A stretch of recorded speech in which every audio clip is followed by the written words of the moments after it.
High Society. End of music, beginning of story.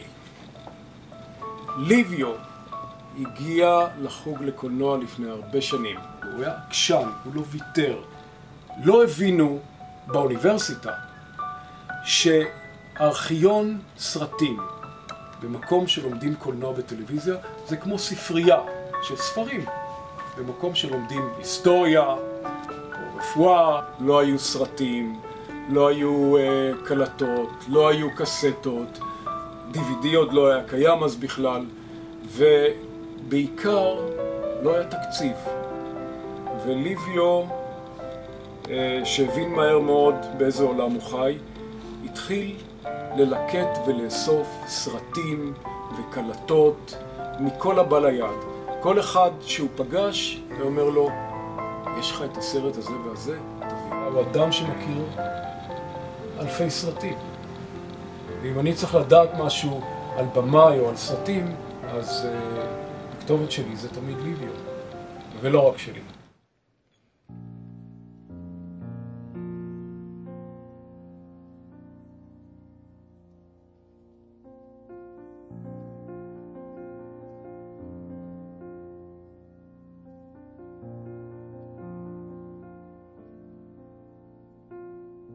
ארכיון זה נתפס כמו מקום סטטי שבו אתה שם את הסרטים ושוכח מהם, אבל לא הארכיון הזה, לא רק בגלל שהארכיון הזה הלך והתפשט וגדל, אלא שזה גם מקום שאנשים מגיעים אליו וצומחים גם במהלך העבודה, ואנשים שכמונו שעבדו בארכיון אחרי זה הלכו וכתבו ביקורות קולנוע, רשימה מכובדת למדי של אנשים שהפכו להיות בימאי קולנוע משמעותיים, ואני חושב שזה לא במקרה. ליביו תמיד גם חינך אותי קצת יותר לנימוסים, ללעצור, ללחשוב. אני לא יודע כמה הצלחתי בסוף להקשיב לו, אבל גם היה לו מאוד חשוב לא רק לעצב את המוח הקולנועי שלי ואת האינטלקט שלי, אלא גם לבוא ולבנות אישיות מסוימת, להכין אותך לעולם בצורה אחרת. אני חושב שכל מי שעבר דרכו חווה את החוויה הזו.